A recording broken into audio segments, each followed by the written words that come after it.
America అధ్యక్షుడు Donald ట్రంప్నకు federal కోర్టులో మరోసారి చుక్కెదురైంది. 39 దేశాల పౌరులకు వలస ప్రయోజనాలను నిలిపివేస్తూ ట్రంప్ యంత్రాంగం తీసుకొచ్చిన విధానాలను ఫెడరల్ కొట్టివేసింది. ఈ మేరకు రోడ్ ఐలాండ్లోని America district court chief judge John McConnell 135 పేజీల తీర్పు వెలువరించారు.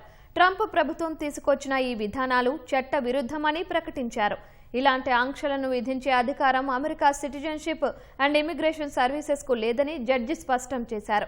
ఈ విధానాల వల్ల గ్రీన్ కార్డు దరఖాస్తులు, వర్క్ పర్మిట్లు, శరణార్థుల దరఖాస్తుల పరిశీలన, పౌరసత్వ అభ్యర్థనలపై ప్రభావం పడింది. వాషింగ్టన్ డీసీలో జరిగిన 2025 నాటి కాల్పుల ఘటన తరువాత ట్రంప్ యంత్రాంగం ఈ ఆంక్షలు విధించింది.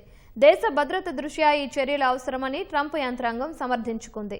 దరఖాస్తుదారులు అమెరికా వలస చట్టం ప్రకారం అన్ని నిబంధనలను పాటించారని జడ్జి మెక్కానెల్ పేర్కొన్నారు.